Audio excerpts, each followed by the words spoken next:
கன்னி ராசி அன்பு சொந்தங்களுக்கு வணக்கங்க. எல்லாம் எப்படி இருக்கீங்க? நலமாகவும், வளமாகவும் வாழ அந்த பெருமாள வணங்கி இந்த வீடியோ பதிவ தொடங்கலாங்க.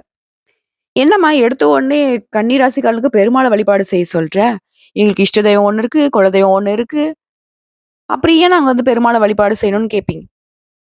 கன்னி ராசி. உங்களுடைய அதிபதி யாருங்க? புதன் பகவான். புதன் பகவானுக்கு உரிய தெய்வம் பெருமாள். ஸோ கன்னி ராசிக்காரங்க இஷ்ட தெய்வத்த வழிபாடு செய்யுங்க, குலதெய்வத்த வழிபாடு செய்யுங்க, எந்த தெய்வங்கள வேணா வழிபாடு செய்யுங்க. ஆனா கட்டாயம் பெருமாளையும் சேர்த்து வழிபாடு செய்யுங்க. ஏன்னா, உங்களுடைய அதிபதியுடைய பலம் தான் உங்களுக்கான பலம். சரிங்களா? அவரு பலமா இருக்குனாக்கா, பெருமாள வழிபாடு செஞ்சாலே புதன் பகவானுடைய அனுகிரகம் பரிபூரணமா கிடைக்கும். நான் பெருமாள விட புதன் பகவானை சேர்த்து வழிபாடு செஞ்சுக்கிறோமா அப்படின்னு கேட்டாக்க, ஒவ்வொரு புதன்கிழமையும் நவகிரகங்கள்ல வீற்றக்கூடிய புதன் பகவானுக்கு பச்சை வஸ்திரம் சாற்றி, பச்சை பயிர நெய்வேத்தியமா படைக்கணும். அத வரக்கூடிய பக்தர்களுக்கு கொடுப்பதன் காரணமா புதன் பகவானுடைய அனுகிரகம் பரிபூரணமா கிடைக்கும். கன்னிராசி. அதி புத்திசாலிங்க. தெளிவான சிந்தனைக்கு சொந்தக்காரங்க. ஆனா, இவங்களுடைய வாழ்க்கையில கோட்ட விட்டுருப்பாங்க. இவங்களுடைய வாழ்க்கைக்கு கேர்லெஸ். இவங்க ஃப்ரெண்ட்ஸா இருக்கட்டும், சொந்த பந்தமா இருக்கட்டும், யாரா இருக்கட்டும், ஏதாவது ஒரு பிரச்சனை அப்படின்னு வந்து நின்னா போதும். பிரச்சனை மச்சான். என்னடா பிரச்சனை? வாடா அந்த பக்கம். என்ன ஏது? எல்லாத்தையும் nook and corner world wide knowledge வச்சிருப்பாங்க. ஆனா, அதுல ஒரு துளி அளவு கூட இவங்களுக்காக பயன்படுத்த மாட்டாங்க. உண்மைன்னு நினைச்சா கமெண்ட் பாக்ஸ்ல பதிவிடுங்க. கன்னி ராசிக்காரங்களே. உங்களால வாழ்ந்தவர்கள் பல பேர். ஆனா, உங்களால நீங்க வாழ்ந்திருக்கீங்களானாக்கா கொஸ்டின் மார்க் தான். அதாவது தன்னுடைய தேவையே நீங்க வந்து பூர்த்தி செய்யறதுக்கு ரெடியா இல்ல. நமக்கு தானே பார்த்துக்கலாம். புரியுதுங்களா? ஆனா இவங்க பாசம் வச்சிருக்காங்க பார்த்தீங்களா ஒருத்தங்க, அவங்களுக்குன்னா உசுரையும் குடுப்பாங்க. இவ்வளவு அன்புக்கு கட்டப்பட்டவங்க தான் அந்த கன்னி ராசிக்காரங்க. சரிங்க. உங்கள பத்தி நான் சொல்ல வேண்டியது இல்ல. உங்களுக்கே நல்லா தெரியும். இருந்தாலும் சொல்ல வேண்டியது என் கடமை. உனக்கு என்னம்மா தெரியும்? பெருசா சொல்ல வந்துட்ட. கஷ்டம் தான். ஆனா நீ சொல்றதெல்லாம் ஒத்துக்க முடியாது. இதுவும் கன்னியுடைய குணம். தப்பா எடுத்துக்க வேணாம். அத பத்தி நம்ம பேச வேணாம். ஒரு சில விஷயங்கள மாத்திக்கிட்டா உங்களுடைய வாழ்க்கை சிறப்பா இருக்கும். உங்களுடைய கடவுள் குடுத்த அந்த புத்திய நீங்க உங்களுக்காக பயன்படுத்துங்க. ரொம்ப நல்லா இருப்பீங்க. சரிங்களா? ஸோ இந்த வீடியோ பதிவு தலைப்பு பார்த்திருப்பீங்க. இந்த மார்ச் மாதம் 31ஆம் தேதி முடியறதுக்குள்ள கன்னி ராசிக்காரர்களுக்கு இருக்கக்கூடிய 8 பிரச்சனைகள் முடிவுக்கு வரப்போகுது. கன்னிய பொறுத்த வரைக்கும் இந்த வீடியோ பதிவுங்கிறது 100க்கு 100% ரகசியமான பதிவுன்னு வச்சுக்கோங்க. ஏன்னா, உங்களுக்கு எதிரிகளாக இருக்காங்க. உங்கள வீழ்த்தணும்னு நினைக்கிறாங்க. அப்படின்னாக்க அவங்களுக்கு தெரியாம இருக்கணும். உங்கள பத்தின சூட்சுமங்களும் சில விஷயங்கள் இருக்கு. அதையும் பார்த்துக்கோங்க. ஸோ எல்லாமே மாறப்போகுது. அது கன்னியுடைய சந்தோஷத்துக்காக இருக்க போகுது. அது என்ன ஏதுங்கிறத இப்ப தெளிவா பார்க்கலாமா? கன்னி ராசிக்காரர்களுக்கு இன்னொரு கிளாரிட்டி ஒண்ணு குடுத்துறேங்க. நீங்க கிருஷ்ண பகவான வழிபாடு செய்யணும்னு சொல்லிட்டேன். அதாவது பெருமாள். அவர வழிபாடு செய்யறப்போ, அவர வணங்குறப்போ, அவர என்ன சொல்லி நீங்க வழிபாடு செய்யணும்னு தெரியுமா? கேசவன், நாராயணன், மாதவன், கோவிந்தன், விஷ்ணு, மதுசூதனன், திரிவிக்ரமன், வாமனன், ஸ்ரீதரன், ஹிருஷிகேஷன், பத்மநாபன், தாமோதரன் இப்படி 12 நாமங்கள சொல்லி வழிபாடு செய்றது மிகவும் சிறப்பு வாய்ந்ததுங்க. இதெல்லாம் சொல்ல முடியாதும்மா. வேற ஏதாவது சின்னதா ஒரு வரியில சொல்லேன் அப்படின்னு கேட்கிறவங்களுக்கு, நீங்க இதெல்லாம் சொல்லி வழிபாடு செஞ்சா என்ன பலனோ, அந்த அளவுக்கு உயர்ந்த மந்திரம். ஓம் நமோ நாராயணாய நமக. இந்த மந்திரத்த உங்களால எத்தன முறை சொல்ல முடியுமோ சொல்லுங்க. அதாவது ஒற்றைப்படையில. அந்த கிருஷ்ண பரமாத்மா உங்களுடைய கஷ்டங்களுக்கு பதில் கொடுப்பார். இன்னும் எனக்கு வந்து ஆத்மார்த்தமா வந்து கிருஷ்ண பரமாத்மாவ நான் வழிபாடு செய்யணும், பெருமாள வழிபாடு செய்யணும்னு சொல்றவங்களுக்கு இத சொல்றேன். "அட என்னம்மா நீ சும்மா வளவளன்னு பேசிட்டு இருக்க. சொல்ல வந்தத சொல்லுமா" அப்படின்னு கேட்கிறவங்களுக்கு ஒரு விஷயம் சொல்றேங்க. தயவு செஞ்சு ஸ்கிப் பண்ணிடுங்க. உங்களுக்கு தேவையான பதிவு பின்னாடி வரும். ஏன் சொல்றேன்னா, ஒரு சிலரால தெய்வத்த வணங்க முடியாது, மந்திரத்த சொல்ல முடியாது, தெய்வத்துடைய நாமத்த உச்சரிக்க முடியாதுன்ற பட்சத்துல, மத்தவங்க சொல்றதையாவது காதுல கேட்கிறதே உங்களுக்கு புண்ணியம் தாங்க. அந்த மாதிரியான பக்தி மார்க்கமா வாழ்றவங்களுக்காக இந்த வார்த்தைகள். கேசவா என்று அழைத்தேன். கஷ்டங்களை நொடியில் போக்கினாய். நாராயணா என்று விழித்தேன். நன்மைகளால் என் இல்லத்தை நிறைத்தாய். மாதவா என்று கூப்பிட்டேன். மந்தகாச புன்னகையுடன் திருக்காட்சி அளித்தாய். கோவிந்தா என்று அருளினேன். கோந்து போல என் நினைவில் ஒட்டிக் கொண்டாய். விஷ்ணுவே என்று கூவினேன். விண்ணளாவிய வண்ண கோலமாய் நின்றாய். மதுசூதனா என்று கதறினேன். மனம் எங்கும் மனம் போல் நிறைந்து வியாபித்தாய். திரிவிக்ரமா என்று விழித்தேன். திக்கெங்கிலும் நின்று என் பெயரை எதிரொலிக்கச் செய்தாய். வாமனா என்று கூவி அழைத்தேன். வஞ்சக உலகில் என்னை காத்து நின்றாய். ஸ்ரீதரா என்று கூப்பிட்டேன். சிக்கிக் கொண்டாய் என் மனச்சிறையில். ரிஷிகேஷா என்று பரிதவித்தேன். ரீங்கரிக்கும் வண்டு போல உன்னை சுற்ற வைத்தாய். பத்மநாபா என்று விழித்தேன். பந்தங்களில் இருந்து என்னை மீட்டுக் கொடுத்தாய். தாமோதரா என்று அழைத்தேன். தர்மத்தின் தலைவனே நீயே என உணரச் செய்தாய். இப்பன்னிரு நாமங்களை நான் தினம் துதிப்பதால் பரந்தாமா நீ முக்தியை எனக்கு அளித்திடுவாய். புரியுதுங்களா? முன்னாடி சொன்ன ஒவ்வொரு 12 நாமத்திற்கான அர்த்தமே இதுதான். நீ என்னென்ன தெய்வத்துடைய நாமத்தை சொல்றீங்களோ அதற்கான பலன்கள் ஒவ்வொன்றா நான் இப்ப சொல்லியிருக்கேன். கேட்கறது உங்களுக்கு புண்ணியம் தான். சரிங்களா? ஏன்னா அந்த தெய்வம் மனசு வைக்காம இந்த வீடியோ பத்தி உங்க கண்ணுல படாது. இது வந்து சத்தியம். சரிங்க, இப்போ இந்த வீடியோ பதிவை பத்தி நான் பார்க்கலாம். கன்னி ராசி. கன்னி ராசியில கோடான கோடி பேர் இருப்பீங்க. எங்கேயோ பிறந்து, எங்கேயோ வளர்ந்து, ஏதோ ஒரு பேர்ல, ஏதோ ஒரு ஊர்ல இருப்பீங்க. உங்களுக்கு எப்படிங்க நான் பலன் சொல்ல முடியும்? பொது பலன்கள் கட்டாயம் சொல்ல முடியும். கன்னி ராசி, கன்னி ராசியில் இருக்கக்கூடிய உத்திர நட்சத்திரம் 2ஆம் பாதம், 3ஆம் பாதம், 4ஆம் பாதம், அஸ்தம் நட்சத்திரம், சித்திரை நட்சத்திரம் 1ஆம் பாதம், 2ஆம் பாதம். உங்களுக்கு எல்லாருக்குமே இந்த பலன்கள் பொருத்தமாகும். அது இல்லாம எப்படிம்மா நீ சொல்ற? எங்களுடைய ஜாதகம் உன் கையில இல்லையா அப்படின்னு கேட்கிறவங்களுக்கு, உங்களுடைய ராசியில எந்தெந்த கிரகங்கள் எங்கெங்க உட்கார்ந்துருக்காங்க, அவங்களோட குணாதிசயம் என்ன, அவங்க இருக்கக்கூடிய இடத்தின் காரணமா உங்களுக்கு எப்படிப்பட்ட பலன்கள் அமையும் பார்க்கலாமா? கிரக நிலையை பொறுத்த வரைக்கும் ராசியில மோசமான பாம்பு கிரகமான ராகு பகவானோட தம்பி கேது பகவான் உட்கார்ந்துருக்காரு. மா ரொம்ப மோசம்லாம் கிடையாது, நீ அப்படிலாம் சொல்லாத அப்படின்றவங்களுக்கு ஒரு விஷயம் சொல்றேன். இவங்க மோசமானவங்க கிடையாது. இவங்களால தனிப்பட்ட முறையில நல்லது எதுவும் பண்ண முடியாது. சரிங்களா? ஜாதகத்துல மத்த கிரகங்கள் ஏதாவது நல்ல அமைப்புல உட்கார்ந்திருந்தா இவங்க அதுக்கு ஒத்து ஊதுவாங்க. ஏன்னா இவங்க வந்து பாத்தீங்கன்னாக்கா நிழல் கிரகம், பின்னோக்கி நகரக்கூடியவங்க. புரியுதுங்களா? அடுத்ததான் ரண, ருண, ரோகஸ்தானத்தை பொறுத்த வரைக்கும் நவகிரகனுடைய முதல்வன்னு சொல்லக்கூடிய சூரிய பகவான், அவர் கூடவே தொழில்காரகன்னு சொல்லக்கூடிய சனீஸ்வர பகவான் உட்கார்ந்திருக்காரு. இதனால உங்களுக்கு எந்த மாதிரி சாதகம், பாதகம்? அடுத்து களத்திரஸ்தானத்தை பொறுத்த வரைக்கும் உங்களுடைய அதிபதி புதன் பகவானும், அவர் கூடவே உச்சபட்ச வாழ்க்கையை உயர்வாக தரக்கூடிய சுக்கிர பகவானும், அவர் கூடவே நம்ம முன்னாடி சொன்ன அதே பாம்பு கிரகமான ராகு பகவானும் கூட்டணியில உட்கார்ந்துருக்காங்க. சோ இது உங்களுக்கு சாதகமா, பாதகமா? அடுத்து பாகிஸ்தானத்தை பொறுத்த வரைக்கும் முழு சுபகிரகம் சொல்லக்கூடிய குரு பகவான் உட்கார்ந்துருக்காரு. அடுத்துதான் தொழில் ஸ்தானத்தை பொறுத்த வரைக்கும் செவ்வாய் பகவான் இருக்காரு. அவரு ஆனா வக்ரகதியில வலம் வந்துட்டு இருக்காரு. இதனால இனி வரக்கூடிய நாட்கள்ல கன்னி ராசிக்காரருக்கு தலைப்பிலே சொல்லியிருப்பேன். உங்களுக்கு இருக்கக்கூடிய 8 மிகப்பெரிய பிரச்சனைகள் முடிவுக்கு வரப்போகுது. அதுல விஷயம், எதை செஞ்சாலும் நமக்கு அது சாதகமா இத்தனை நாள் வரைக்கும் இருந்திருக்காது. நல்லாவே நமக்கு எல்லாம் முடிஞ்சு வர மாதிரி இருக்கும். உதாரணத்துக்கு சொன்னா, குடும்ப வாழ்க்கையா இருக்கட்டும், திருமண உறவா இருக்கட்டும், காதல் உறவா இருக்கட்டும், பிள்ளைகளுடைய யோகமா இருக்கட்டும், எதுவுமே சரியா இருந்திருக்காது. அந்த பிரச்சனை இப்ப முழுசா சரியாகுது. நீண்ட நாட்களாக இழுபறியாக இருந்த காரியங்கள் எல்லாமே சாதகமா முடிஞ்சு வர போகுது. விஷயம் சூப்பர். 2வது விஷயம், உடல் ஆரோக்கியம் படாத பாடு படுத்திருக்கும். ஆண்களா இருக்கட்டும், பெண்களா இருக்கட்டும், சின்னவங்களோ பெரியவங்களோ. சதா நேரமும் ஏதாவது ஒரு மருத்துவ செலவு வந்திருக்கும். மருந்து எடுத்துக்கிட்டே இருந்திருப்பீங்க. அந்த நோய் நீங்கி உடல் ஆரோக்கியம் உண்டாகுது. 2வது பிரச்சனை ஓவர். 3வது, எங்கேயாச்சும் போலான்னு பிளான் பண்ணியிருப்பீங்க. குடும்பத்தோடயோ, இல்ல ஃப்ரெண்ட்ஸோடயோ ஏதோ ஒண்ணு. எங்கேயுமே போக முடியாத மாரி இந்த பயணம் அப்படிங்கிற விஷயம் தடைப்பட்டுக்கிட்டே இருந்திருக்கும். அது இப்ப சரியாகுது. வெளியூர் பயணம் போயிட்டு வருவீங்க. குடும்பத்தோட போகறதுக்கும் வாய்ப்பு இருக்கு. நண்பர்களோடையும் நேரம் கழிக்க வாய்ப்பு இருக்கு சந்தோஷமா. 3வது விஷயம் உங்களுக்கு சாதகம். 4வது, தந்தை மூலம் மருத்துவ செலவா இருக்கட்டும், ஏதாவது ஒரு செலவு செஞ்சுக்கிட்டே இருந்திருப்பீங்க.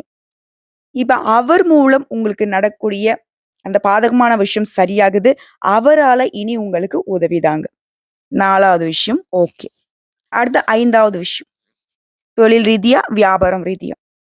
கன்னி ராசிக்காரரை பொறுத்தவரைக்கும் ஆண்களோ, பெண்களோ, சின்னவங்களோ, பெரியவங்களோ எந்த தொழில் செய்யுங்க, எந்த துறைகள் வேணா இருங்க. அதுல இத்தனை நாளா 10 பைசா லாபம் எடுத்துருக்க மாட்டீங்க. நஷ்டத்துக்கு தொழில் பண்ணியிருப்பீங்க. அப்பாவோட தொழிலு, அண்ணாவோட தொழிலு, தாத்தாவோட தொழிலு, குடும்பத் தொழிலு அப்படின்னு சொல்லிட்டு ஏதாவது ஒண்ணு. இல்ல நம்மளா வந்து கால் வச்சுட்டோம். இத வந்துட்டு நம்ம பின்வாங்குனா கஷ்டம், நஷ்டம் அப்படின்னு சொல்லிட்டு ஒரு மாதிரி புலம்பிட்டு இருந்த உங்களுடைய தொழில், வியாபாரம், உத்தியோகம் எல்லாமே இனி லாபத்தை நோக்கி பயணம் பண்ண போகுது. உங்களுக்கு லாபம் உண்டுங்க. அடுத்ததா அடுத்ததான் 6வதுங்க. புதுசா தொழில் தொடங்கணும். அது சம்மந்தப்பட்ட முயற்சிகள். ரொம்ப நாளா பிளானிங்லயே இருக்கும்மா. தாராளமா இப்ப செய்யலாம். அதற்கான உதவிகள் உங்கள தேடி வரும். இது மட்டும் இல்லைங்க. எது சம்மந்தமான உங்கள முயற்சிகளும் உங்களுக்கு சாதகமான நிலையை கொடுக்கும். புரியுதுங்களா? அடுத்து 7வது விஷயம். உத்தியோக பணிகள்ல இருக்கிறவங்க. தனியார் துறையோ, அரசாங்கத் துறையோ, ஆண்களோ, பெண்களோ, கூலி வேலை செய்றீங்க. இல்ல ஒரு முதலாளி கீழ கை நீட்டி சம்பளம் வாங்குறீங்க. யாரா வேணா இருங்க. உங்கள பொறுத்தவரைக்கும் அதுல இருந்த வேலைப்பளு, வீண் அலைச்சல் எல்லாமே மாறுது. குறிப்பா மேலதிகாரிங்க, கூட வேலை பார்க்குறவங்க, உங்களோட முதலாளிகள் ரொம்ப இடைஞ்சல் குடுத்துருப்பாங்க. அவங்கலாம் இப்போ உங்கள புரிஞ்சுப்பாங்க. நீங்க இல்லன்னா அந்த வேலையே நடக்காது. அந்த இடத்துல ஒண்ணுமே இல்லங்கிறத உணர்ந்துப்பாங்க. உங்களுக்கு ஆதரவா நடந்துப்பாங்க. அடுத்த 8வது விஷயம். குடும்பங்க. குடும்பம் தான் கன்னிக்கு வந்து உசுரு. குடும்பத்துல இருந்த பிரச்சனை. இனி தல தூக்கவே தூக்காது. இந்த கன்னி வந்து போராடுவீங்க. வீட்ல இருக்கக்கூடிய பிரச்சனை எப்படியாவது சரி கட்டிடணும். முட்டி, முட்டி மோதியிருப்பீங்க. ஆனா, இத்தன நாளா பலன் குடுத்துருக்காது. ஆனால், இனி வரக்கூடிய நாட்கள்ல கட்டாயம் முயற்சி பண்ணுங்க. அது சர்வ சாதாரணமா அடங்கும், மறையும். இனி தலை தூக்கறதுக்கு வாய்ப்பே இல்லாத மாரி போக போகுது. இப்ப பெருந்தொல்லையா இருந்த 8 பிரச்சனை உங்களுக்கு சரியாயிடுச்சு. அதெல்லாம் உங்களுக்கு சாதகமா இருக்கு. இருந்தாலும் ஒரு சில விஷயங்கள் நீங்க கவனமா இருக்கணும் இல்லையா? அது எந்தெந்த இடங்கள்னு சொல்றேன். அதையும் நோட் பண்ணிக்கோங்க. விஷயம் கன்னி ராசிக்காரங்களே நீங்க புத்திசாலி தான் நான் இல்லன்னு சொல்ல. ஆனா, அதீத சிந்தனைக்கு இடம் கொடுக்காதீங்க. வேலைய பத்தி யோசிக்கிறது, குடும்பத்த பத்தி யோசிக்கிறது, அத பத்தி யோசிக்கிறது, இத பத்தி யோசிக்கிறது. அடடடடா! வேண்டாம். ஸ்டாப். அளவா யோசிங்க. அதுவே உங்களுக்கு போதுமானது. அடுத்ததா, உறவுக்காரங்கிட்ட அனுசரித்து செல்வது உங்களுக்கும் நல்லது, அவங்களுக்கும் நல்லது. அடுத்து 3வது, பெண்கள பொறுத்தவரைக்கும் தடைப்பட்ட காரியங்கள்ல இருந்த தடைகள் நீங்கி சாதகமாக எல்லா வேலையுமே செஞ்சுக்க போறீங்க. அடுத்து கலைத்துறையில இருக்கிறவங்களுக்கு அன்பும், பாசமும் அதிகரிக்கும். அடுத்ததான் அரசியல்வாதிகளுக்கு. இது கொஞ்சம் கஷ்டமான விஷயம் தாங்க. ரொம்ப பிடிச்ச நண்பர்கள விட்டு பிரியறதுக்கான சூழ்நிலை வரலாம். அது சண்டையால இருக்கலாம். இல்ல இடம் மாறுதலாக இருக்கலாம். ஆனா, அத நீங்க சரி செய்யக்கூடிய விதத்துல தான் இருக்கும். கொஞ்சம் பார்த்துக்கோங்க. அதே மாரி உங்களுடைய பொருட்கள ரொம்ப கவனமா பார்த்துக்கணும். நகை நட்டோ, பணமோ, பர்ஸோ எதுவோ வண்டி, வாகனம், சொத்து பத்து, சொத்து சம்மந்தப்பட்ட டாக்குமெண்ட்ஸ் எல்லாத்தையும் பத்திரமா வச்சுக்கோங்க. உடைமைகள் மீது கவனம் தேவை. அதே மாரி உங்களுடைய வேலையிலுமே கவனம் தேவைங்க. அடுத்து மாணவர்கள பொறுத்தவரைக்கும் கல்வியிலும் எதிர்பார்த்த வெற்றி கிடைக்கும். பாடங்கள ஆர்வமா படிப்பீங்க. பெற்றோர்கள் வகையிலயும், டீச்சர்ஸ் உடைய வகையிலுமே உங்களுக்கு பாராட்டுகள் உண்டு. மேலும் சொல்லலாம், ஏற்றமான காலகட்டம். அதாவது கன்னிய பொறுத்தவரைக்கும் கஷ்டமான காலத்துல தான் இத்தன நாளா பயணம் பண்ணீங்க. அது வந்து கொஞ்ச காலமா ரொம்ப அதிகமா இருந்துச்சு இல்லையா? அந்த பிரச்சனை, கவலை இதுலருந்து முழுசா உங்களுக்கு வந்து விடுதலை கிடைக்க போகுது. அதே மாரி குடும்பத்துல இருக்கிறவங்க ஏதாவது ஒரு விஷயத்த சொல்லி உங்ககிட்ட தகராறு பண்ணிட்டே இருந்திருப்பாங்க. அந்த குடும்ப சண்டை, சச்சரவு மறையுது. உடல் ஆரோக்கியத்துல இருந்த அந்த பலவீன பிரச்சனை இப்ப சரியாகுது. உடல் ஆரோக்கியம் மேம்படுது. அதே மாரி உங்களுடைய எதிரிகள் எல்லாமே இனிமே உங்ககிட்ட அவங்க கவனமா இருக்கணும். ஏன்னா உங்கள வந்து எதிர்த்து அவங்களால போராட முடியாது.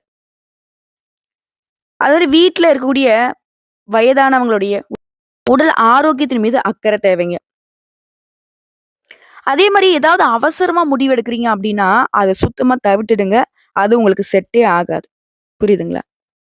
இப்ப இன்னும் விரிவா உங்களுடைய கிரக நிலையோட அமைப்ப வச்சு பலன் பார்க்கலாமா? அறிவுத்திறனை அள்ளித் தரக்கூடிய புதன் பகவானை அதிபதியா கொண்ட கன்னி ராசி அன்பர்களே. சூரிய பகவான பொறுத்தவரைக்கும் உங்க ஜாதகத்துல 6ஆம் இடத்துல உட்கார்ந்திருக்காரு. இந்த இடம்ங்கிறது குடும்பத்த குறிக்கும். குறிப்பா தாய், தந்தையருடைய ஆரோக்கியத்த குறிக்கும். அந்த வகையில தந்தையாருடைய ஆரோக்கியத்துல கவனம் தேவை. அதே மாரி நீங்க எதிர்பார்த்த இடங்கள்ல இருந்து உதவி கிடைக்கும். புதிய நண்பர்கள் உங்களுடைய தொழிலுக்கு தேவையான நன்மைகளை செய்வாங்க. சூரிய பகவான பொறுத்தவரைக்கும் ஆரோக்கியத்துல கை வச்சாலும் மத்த இடத்துல உங்களுக்கு சாதகமா நிக்கிறாரு. அடுத்து செவ்வாய் பகவான் 10ஆம் இடத்துல வராரு. உங்கள விட தாழ்ந்த ஒருத்தர்கிட்ட கீழ்ப்படிந்து நடக்கூடிய சூழ்நிலை வரத்துக்கு வாய்ப்பு இருக்கு. அதனால என்ன பண்ணணும்? நம்மளுடைய வேலை நம்ம கரெக்ட்டா இருந்துட்டோம் அப்டின்னா, மத்தவனுக்கு கை கட்டி பதில் சொல்ல வேண்டிய அவசியம் இல்ல. அதே மாரி உங்களுக்கு எதிரா இருந்தவங்களுடைய பலம் கூடுவதற்கும் வாய்ப்பு இருக்கு. மனசுல சஞ்சலம் அதிகமாகி தூக்கம் கெடுறதுக்கும் வாய்ப்பு இருக்கு. நம்முடைய செவ்வாய் பகவான் நமக்கு சாதகமா இல்ல. இவர சரி கட்டணும் அப்டின்னாக்க, ஒவ்வொரு செவ்வாய்க்கிழமையும் முருகப்பெருமானுக்கு செவ்வரளி மாலையிட்டு 6 தீபம் ஏற்றி வழிபாடு செய்ய, இந்த செவ்வாய் பகவானுடைய பாதிப்புலருந்து நம்மள பாதுகாத்துக்கலாம். அடுத்த புதன் பகவான் உங்களுடைய அதிபதி 7ஆம் இடத்துல இருக்காரு. உத்தியோகம் பார்க்கக்கூடிய இடத்துல உயர்வை கொடுக்கிறாரு. குடும்பத்துல சுபகாரியங்களை நடத்தி வைக்கிறாரு. இவர பொறுத்தவரைக்கும் செவ்வாய் பகவான் பண்ணக்கூடிய பாதகத்த இவரு சரி செய்யக்கூடிய விதத்துல உங்களுக்கு உயர்வை தராரு. அடுத்த குரு பகவான். இவர் உங்க ராசியில 9ஆம் இடத்துல உட்கார்ந்திருக்காரு. அரசாங்க வேலைகள் தடையில்லாம நடக்கும். தொழில்ல நல்ல ஆதாயம் கிடைக்கும். அடுத்து சுக்கிர பகவான் 7ஆம் இடத்துல உட்காராரு. பிடிவாத குணத்த கொஞ்சம் கைவிட்டுடுங்க. நீங்க எதிர்பார்த்த நன்மைகளும் சரி, எதிர்பாராத நன்மைகளும் சரி உங்களுக்கு வந்து சேரும். அதேபடி சந்தர்ப்பத்துக்கு தகுந்த மாரி கொஞ்சம் மாறிக்கோங்க. எதிரியுடைய அடையாளம் கண்டுபிடிக்க இது உங்களுக்கு உதவிகரமா இருக்கும். சுக்கிர பகவானும் சூப்பருங்க. உங்களுக்கு ரொம்ப சாதகம். அடுத்தது சனீஸ்வர பகவான். உங்க ஜாதகத்துல 6ஆம் இடத்துல உட்கார்றாரு. மேல் அதிகாரிங்கிட்ட விரோதம் பாராட்டாதீங்க. அவங்க என்ன சொல்றாங்களோ செஞ்சுருங்க. அவங்க வந்து என்ன சொல்றதுன்னா, வெள்ள காக்கா பறக்குதுன்னா கூட ஆமான்னு போட்டுடுங்க. அதே மாரி குடும்பத்துல சின்ன சின்ன தகராறு உண்டாகுறதுக்கு வாய்ப்பு இருக்கு. இதனால குடும்பத்துல இருக்கிறவங்கள அனுசரிச்சு நடந்துக்கோங்க. சனீஸ்வர பகவான பொறுத்தவரைக்கும் சின்ன ஒரு எச்சரிக்கை தான் குடுக்குறாரு. பெருசா பாதிப்பு இல்ல. அதே ராகு பகவான் 7ஆம் இடத்துல உட்கார்ந்திருக்காரு. கெட்டவங்களுடைய நட்ப வந்து கைவிட்டுடுங்க. பணம் விரயம் ஆகறதுக்கும், வீண் அலைச்சல் உண்டாகறதுக்கும் வாய்ப்பு இருக்கு. எல்லா விதங்களையும் உஷார். குறிப்பா பண விஷயத்துல. அடுத்ததா கேது பகவான். உங்களுடைய ராசியில 1ஆம் இடம். அனாவசியமான செலவு அதிகரிக்கிறதுக்கும், பணத்தட்டுப்பாடு உண்டாகுறதுக்கும் இவரு வேலை பார்க்குறாரு. அண்ணன், தம்பி 2 பேருமே உங்களுக்கு கொஞ்சம் மிரட்ட தான் செய்றாங்க. இவங்கள சரி கட்டணும் என்ன பண்ணணும்னா, ஒவ்வொரு வியாழக்கிழமையும் தேவி துர்க்கை அம்மனுக்கு தீபம் ஏற்றி வழிபாடு செய்ய உங்களுடைய துன்பங்கள் விலகும். இந்த ராகு கேதுவுடைய பிரச்சனைய அழகா சரி கட்டிடலாம். துர்க்கை அம்மனுக்கு தான் இவங்க வந்து அடங்குவாங்க. புரியுதுங்களா? இப்ப வரைக்கும் பார்த்தது பொது பலன்கள். இதுவே உங்களுக்கு இனி வரக்கூடிய நாட்கள் சிறப்பா இருக்க போகுதுங்கிறத உணர்த்தி இருக்கும். இப்ப நம்ம நட்சத்திர பலன்கள பார்க்கலாம். கன்னி ராசி. உத்திரம் நட்சத்திரம் 2ஆம் பாதம், 3ஆம் பாதம், 4ஆம் பாதம். சூரியன், சனி இவருடைய சஞ்சரிப்பினால நெனச்ச வேலைய நெனச்ச மாரியே நடத்தி முடிச்சுப்பீங்க. உடல்நிலை சீரா இருக்கும். உங்களுக்கு போட்டியாளர்கள் விலகி ஓடுவாங்க. சொத்து சுகம் வாங்குவீங்க. வசதி வாய்ப்புகள் பெருகுது. இது சம்பந்தப்பட்ட கனவுகளும் நனவாகுது. கோர்ட்டு கேஸ் வழக்குகள் உங்களுக்கு சாதகமா முடிஞ்சு வரும். அடுத்த அஸ்தம் நட்சத்திரம். குரு பகவானுடைய பார்வையினால உங்க மறைந்த செல்வாக்கு இப்ப வெளிப்பட போகுது. தொழில்ல போட்டியாளர்களை எல்லாமே வெல்லக்கூடிய நிலையை உண்டாக்கி குடுக்குறாரு. பணியாட்கள பொறுத்தவரைக்கும் எதிர்பார்த்த முன்னேற்றம் ஏற்பட போகுது. புதிய ஒப்பந்தங்கள கையெழுத்து போடுறப்ப மட்டும் கவனம் தேவை. அதே மாரி ஷேர் மார்க்கெட், ஆன்லைன் பிசினஸ் இந்த மாதிரியான விஷயங்கள்ல எச்சரிக்கை அவசியம். அடுத்து சித்திரை நட்சத்திரம் 1ஆம் பாதம், 2ஆம் பாதம். துணிச்சலுடன் செயல்படுவீங்க. புதிய சொத்து சேரும். குரு பகவானுடைய அருளாசினால நீ எடுக்கக்கூடிய முயற்சிகள் எல்லாமே வெற்றியாக மாறும். நெனச்ச வேலையை நெனச்ச மாதிரியே நடத்தி முடிச்சுப்பீங்க. உங்களுடைய உடன்பிறப்புகள் வழியிலயும் ஒத்துழைப்பு கிடைக்கும். குழந்தை பாக்கியத்துக்காக காத்துட்டு இருக்கவங்களுக்கு நல்ல தகவல் கிடைக்கும். இப்போ நட்சத்திர பலன்களுமே வந்துட்டு அருமையா இருந்துச்சு. இத தாண்டி உங்களுக்கு பரிகாரம்னு எடுத்துட்டோம்னாக்கா, பரிகாரம். அனுதினமும் நரசிம்மரை வழிபாடு செய்ய நன்மைகள் அதிகரிக்கும். 2வது பரிகாரம். வெள்ளிக்கிழமைகள் தோறும் அருகில் இருக்கக்கூடிய ஏதாவது ஒரு அம்மன் ஆலயத்துக்கு போயிட்டு வாங்க. மாலை நேரத்துல வீட்ல விளக்கேற்றி வைத்து அபிராமி அந்தாதியை படிப்பதன் காரணமா நிலைத்த செல்வம் செல்வாக்கு கிடைக்கும். 3வது பரிகாரங்க. தினமுமே பெருமாளை வணங்க வறுமை நீங்கி வாழ்வு வளம் பெறும். பகை விலகும். எதிர்ப்புகள் அகலும். இப்போ பொது பலன்கள் பார்த்தாச்சு, நட்சத்திர பலன்கள் பார்த்தாச்சு, பரிகாரங்களும் பார்த்தாச்சு. திரும்பவும் உங்களுக்கு நல்லது எது, கெட்டது எது பார்த்துடலாமா? உங்களுடைய ராசிநாதன் ராகுவோட இணைந்திருக்கிறது உங்க தோஷத்தை குறைக்குதுங்க. 6ஆம் இடத்துல சூரியன், சனி இவங்களுடைய இணைவு சிறப்பான விஷயம். இந்த 6ஆம் இடம்ங்கிறது உங்களுக்கு வெற்றியை தரக்கூடிய இடம். ஸோ நன்மைகள் மட்டுமே நடக்கும். தொழில் வியாபாரத்துல முன்னேற்றம் உண்டு. சுபகாரியங்கள்ல இருந்த தடைகள் விலகுது. கடன் சுமைகள் குறையுது. எல்லா தொழில்களுமே சிறப்பா நடக்கும். சுறுசுறுப்பு அதிகமாகும். காரிய தடைகள் விலகுது. வருமானம் போதிய அளவுக்கு கிடைக்கும். திருமண வரன் கைகூடும். திருமணத்துக்காக இயங்கிக்கிட்டு இருக்க பெண்களுக்கு குழந்தை பாக்கியம் கிடைக்கும். அரசியல்வாதிகளுக்கு செல்வாக்கு உயருது. பொது வாழ்க்கையில கௌரவம் அதிகமாகுது. அடுத்த கவனமா இருக்கக்கூடிய இடங்கள்னு பார்த்தோம்னா, கன்னிராசி ஆண்களா இருக்க பெண்களாலையும், பெண்களா இருக்க ஆண்களாலையும் கெட்ட பெயர் வரதுக்கு வாய்ப்பு இருக்கு. ஸோ கவனமா இருங்க. அதே மாரி பிரச்சனை ஒண்ணு வருது அப்படின்னா, அது மனம் சம்மந்தப்பட்ட பிரச்சனையா தான் வரும். மத்தபடி வேற எந்த பிரச்சனையும் வராது. தேவையில்லாத சிந்தனை. ஒரு மாதிரி பாசிட்டிவா திங்க் பண்றத விட்டு நெகட்டிவா அதிகமா திங்க் பண்ணுவீங்க. அதுக்கு வந்து இடம் குடுக்காதீங்க. புரியுதுங்களா?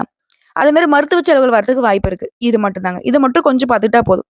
மத்தபடி கன்னி ராசி கவலை இல்லாம இருக்கலாம். அந்த அளவுக்கு கிரகங்களுடைய அமைப்பு உங்களுக்கு ஆரம்பத்துல எப்படியோ, ஆனா இப்போ வந்துட்டு அழகா வந்து உட்காந்துக்கிட்டாங்க.